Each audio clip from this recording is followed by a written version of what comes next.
Hello again, everyone, for my Life or Biz Wisdom for this week.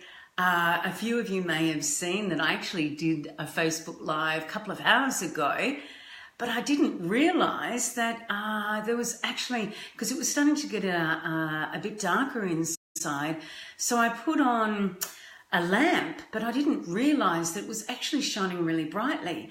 And the thing is, what I'm going to be talking to you about is how people can have sensitivities to things like bright lights. So it was like, oh my God, I can't have that. That's such a blooper. I mean, it might have been funny, but it obviously, oh, hello, Jojo. Nice to see you. So I quickly deleted it, went and had dinner and thought, okay, I'm going to do this again. So what I'm talking about is about how to do, inverted commas, thank you, productivity if you're a highly sensitive person. So I'm going to talk about what that actually is, because some of you may be familiar with it. You may know whether you're a highly sensitive person or not, or maybe you don't know what it is at all. And I'm going to talk about how being a highly sensitive person can impact the way, well, really basically the way that we do a lot of things in life, but particularly around productivity and working, whether it be at home or employed, working in a big office or whatever. And then what might be some ways that you can adapt, hopefully, your environment so that you can, in fact, become really productive or maintain your level of productivity even when you are a highly sensitive person. So, okay, so what do I mean by that? What is a highly sensitive person? So first off, I need to say that I am. And it doesn't mean that we're sensitive in terms of we easily offended or, we're really precious about things. It doesn't mean that at all. It's actually not a behaviour as such that we've got really a lot of control over in terms of the impacts on our body that highly stimulating environments have. What it relates to is our five senses. That's why it's called it says sensitivity. So, of course, by that we mean our sight, hearing, touch, taste, and smell. And what happens is when we're highly sensitive, it means that our nervous system is really, really very hyper sensitive, and it doesn't take a lot of stimulation for us to actually have the impact of what the stimuli is from the environment. So in other words, if we are highly sensitive in terms of sight, things like really bright lights can affect highly sensitive people more quickly and to a greater extent than people who don't identify as being highly sensitive. So it might be, like I know if I go to the movies, I have to be careful, great big blockbusters or something where there's so much visual movement can sort of go like this. It's like, oh boy, it feels like it's in my face because you're in a darkened environment, you've got this great big screen and it really feels like it's literally hitting you. Or if I'm going out, socially and it's really loud music or lots of talking and it can feel like it's like, oh boy, that's just too much, it's too much. And sometimes, like if there's a sudden loud noise, you get scared. Anybody can get scared, but for someone who's highly sensitive, it actually is really like startling. It's startled. But again, when we're highly sensitive, we do that more quickly and we stay in that state for much longer. And what that means is we can get pretty frazzled in an environment that has too much stimuli. We can actually get frazzled because we have this delicate nervous system, as I was saying. Okay, so in terms of productivity, what are some of the impacts in particular that our environment can have on those of us who are highly sensitive? So if you're working, obviously if you're working in a big company and you've got a really big open plan office with lots of, really bright fluorescent lights, it can be a real problem. I know when, is that a form of anxiety? Good question, Jojo. I actually think that it can result in anxiety. I'm not saying a diagnosable condition, but an anxious state, because it's like we have almost a thinner membrane, for want of a better word, and it's, it's more easily penetrated by the stimuli. So someone who isn't highly sensitive probably has, a thicker, boundary, for want of a better word, that things don't penetrate so quickly or readily. And I don't think it's actually considered a trait that we have. It's our neurological makeup. So I think it actually is distinct from anxiety. However, as you can imagine, if we stay in that fight or flight response for a really, long period of time, and we're so hyper vigilant a lot of the time, then of course that can result in anxiety. So I think anxiety comes after that sort of thing, and it's a real risk. And I'm going to actually talk about thank you, how to actually prevent that or deal with that a little bit later. So I was using the example of visual impacts that highly sensitive people can have with a visually stimulating environment. So it could be in their work environment. It could be, as I said, the fluorescent lights that are so bright. Now, as I said, it doesn't mean that someone who it's only highly sensitive people that are affected. It can be anybody, but we will be more sensitive. We will be more. It'll bother us. It'll impact us negatively more in terms of wanting to squint, feeling like we can't concentrate, maybe resulting in headaches, and just that feeling of, oh no, that's too much. That's too much. And I found that working in corporate in offices a lot. Also, there could be, it doesn't have to be electronic, it could be environments where there's lots of, really big, bold colours. Some people who are highly sensitive people, it's actually, they prefer softer colours that are, not as bright, because again, it's sort of like, too much stimulation. Obviously, not every highly sensitive person is going to be the same as every other highly sensitive person, so it is very individual. But sometimes that can be an issue. In terms of hearing, things, sounds and noises. Of course, I mentioned before about being startled. But in an office environment, or even if you're working at home and you've got the family around you, the level of noise can actually, if you're highly sensitive, be a real issue. Not only for your focusing, your concentrating, but also just that. I don't know if you've ever felt like you can be, someone can just raise their voice, and it may not. When you're highly sensitive, it doesn't have to be yelling and screaming. It might be just that it's a change in the pitch or the volume, and it's like, oh. And it mightn't be so obvious that we startle, but we're aware of it. And yes, in meetings and I have to get rid of this message, and presentations in the boardroom, I would always hear someone ask to dim the lights. Yeah. I mean, partly I think we can actually focus better when you've got a presentation with really bright lights. It's harder to see, but also because, it is a form of stress to the nervous system, and highly sensitive people are going to be affected even more so.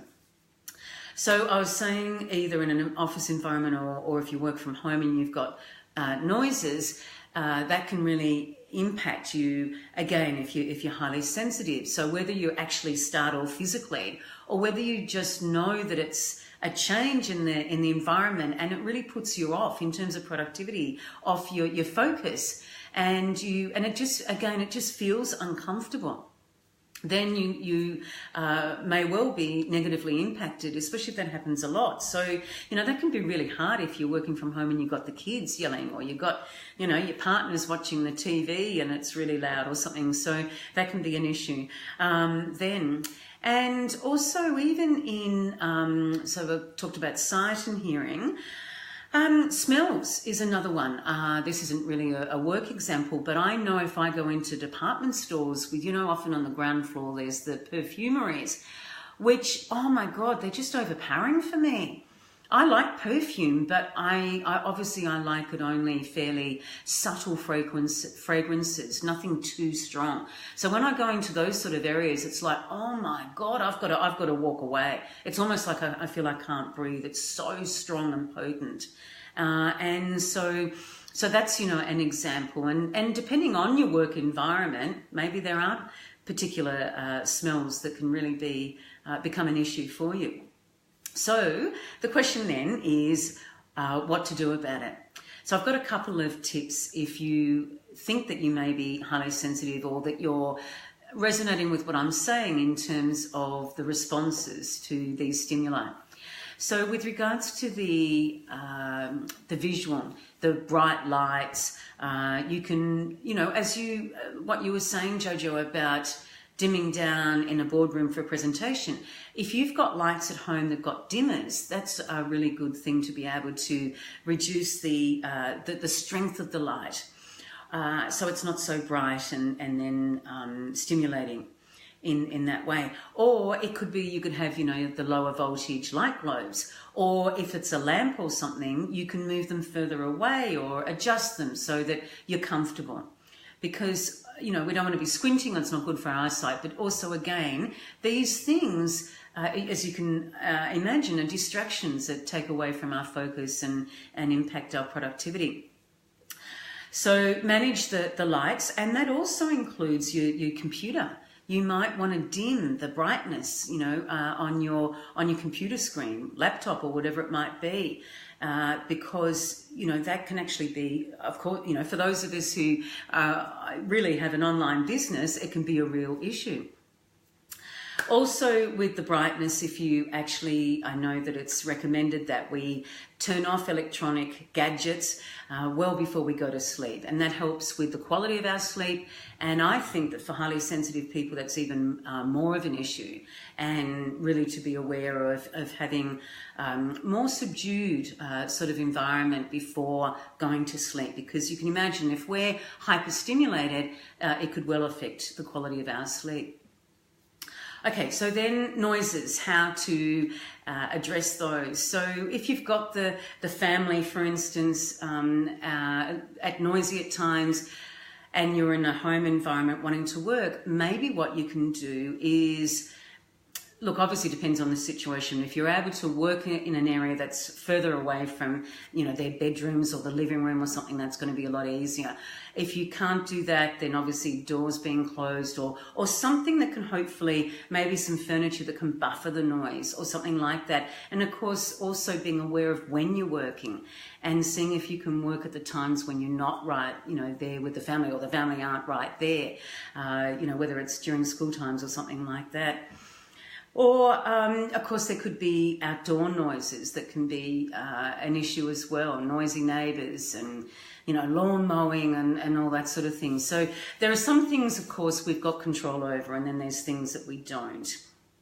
But one of the things that I found that I was really getting to me, that I did have control over, luckily, was you know, when you get notifications, whether it's social media, Facebook or emails or something, how they usually have a ping or a beep or something, you know, even your mobile phone, that is part of the alert that there's a notification there.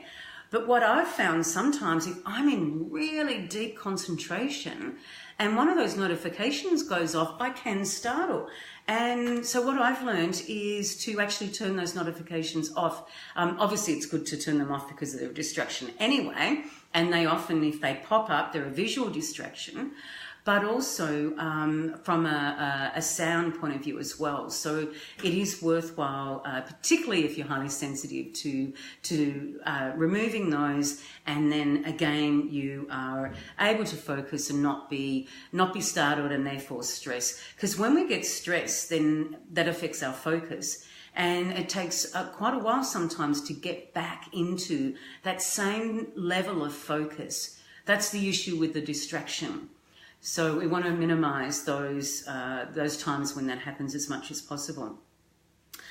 A couple of other things that I wanted to mention as well when we work from home is we might be able to control our home environment But we all probably need to go out to meetings, maybe networking events, meeting people. You know, commonly in a lot of our businesses, we would go and meet people in coffee shops, or we might want to change from working at home and going to work in a coffee shop. And that's great because it can be really good to have a variety of work environments. But for people who are highly sensitive, it can be an issue around noisy cafes. So, you know, obviously, if they're at really busy times, so I'd be suggesting if you're going to go and work in a cafe to get a bit of a change of scenery, do it at the times when you're not really, the really busy times, like lunchtime and that sort of thing. Also, some cafes are actually, the way they're designed, are going to be better design and buffer the noise better than other places.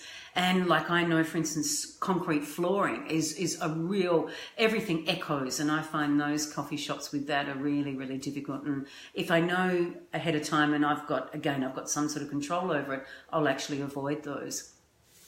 So that's something to be thinking of as well. I know a lot of people in business that will go and work in co-located workspaces, and that can be an issue. I'm tempted, but a lot of them are open plan, and I don't know how I'm going to go with that. I'm easily distracted because of this hypersensitivity that I have to noise.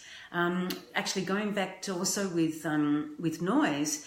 It's interesting. I find I have to work I don't have to, but I work best when I work in silence. And so working from home is brilliant because, and I live by myself predominantly, so I actually have a pretty quiet environment. But some people, even highly sensitive people, can find that they actually work better with some music, but the big thing is not doof. It's going to be quiet music. So some people who are highly sensitive find that actually soothes them and is better than there being silence. Others, like I said, I find any sort of music, depends on what it is, but a lot of the time, as I said, I prefer silence, and I'll put the music on when I'm doing other stuff other than working. And then the last thing I wanted to say in regards to either preventing for highly sensitive people, the risk of, thank you, Jojo, love the smileys, of people being hyper-stimulated and, as I said, that stress, flight, freeze, or, well, maybe not fight, but, you know, startled response, is to take regular breaks when we're working. Because when we're working, which, you know, of course is good advice for all of us in terms of our well-being and our productivity, but particularly if I prefer silence, not doof, yeah. It's amazing. I mean, I think a lot of young people can seem to concentrate with, you know, they've got the ear plugs in and they've got really loud music. That, yeah, it's certainly not the case for me. So yeah, taking regular breaks, and particularly if someone is highly sensitive, it's really recommended because we get overstimulated, and that's quite tiring. And we want to reduce any stress responses. So taking regular breaks, and of course in those breaks, we want to be doing something that's not going to continue that stimulation. So some quiet time out, it might be going for a walk, it might be perhaps listening to some music, just sitting down, reading quietly, or whatever. But just being aware of regular breaks throughout the day to reduce that stimulation. And also, if you have found you're quite stimulated, let's say you're in a co-working space, for instance, then if you really find that it's getting to you, is to actually take the break then, to reduce, if you're in a hyper-stimulated state, to actually reduce that stimulation. And basically what we're wanting to do is to shut down those senses. So reduce the amount of stimulation you're getting through your eyes. You might even want to close your eyes if you're able to do that. Meditating is, of course, a brilliant way of us reducing our stimulation and going inwards, because, of course, we're not focusing on the outside. So again, going to somewhere quiet. to reduce the noise and that sort of thing. So I hope that you've got something from those tips. The very last thing I want to say is to recommend a website. If you think that you might be highly sensitive, if you know that you are and you want to get more information, the world-renowned expert or authority on highly sensitive people is Dr. Elaine Aron, which is spelled A-R-O-N. And I'll put her website and her name in the comments. Yes, love meditation. Yeah. Actually, I'm going to do a whole nother Facebook Live just on meditation and how it helps our productivity. Helps us in all the areas of our life, but that's just one example. And yes, to reduce stimulation. So Elaine Aron is, as I said, a world authority. She's a researcher. She's written a book that's really famous, popular, and that is called The Highly Sensitive Person. And on her website, she actually has a test that you can do where you can answer questions, a questionnaire, and get a score and be able to rate yourself and determine whether you're highly sensitive or not. And some of the things that I've talked about are some of the things that are covered within that questionnaire. So I've found it really useful. As I said, I think to begin with, I've only realised I was highly sensitive in more recent years. And it's helped me knowing because, for a start, there was a reason for it. Because I used to think, my God, why am I so jumpy? And why do I, like going into really crowdy, noisy places would really tire me out and potentially stress me out as well. But I realised that, it was because of this. And, it's like some of us have got some things and not others. And, this is mine. But also it means then I know so what are some things I can do to deal with it, just as I've been talking about, and knowing what things perhaps to avoid and how I can manage my environment better. And when it's going out to those places where there's tons of stimulation, particularly if I'm wanting to be productive, then it helps me with selecting, which are the best places, or only spending a short time in places that I can't do anything about the level of stimulation. Some conferences, for instance, I find, especially if they're multi-days, I'm exhausted when I come home. But I know I can go out, get some a breather and that sort of thing. So once you know if that's your tendencies, you, as I said, can adapt to them and therefore maintain your productivity because you are reducing the level of the stimulation or preventing it, which means that you are going to be less impacted in terms of your productivity, of your level of energy, of your ability to focus and those things. So with that, I will say farewell, and I look forward to seeing you the next time. Thanks, Jojo, for watching. Bye, everybody. If you're watching the replay, any comments, questions, as usual, please put them in. And if anybody thinks that they are highly sensitive or know that they are and want some help with regards to their productivity, then please do contact me and we can have a conversation. I'd love to help you in that way. Okay, bye for now.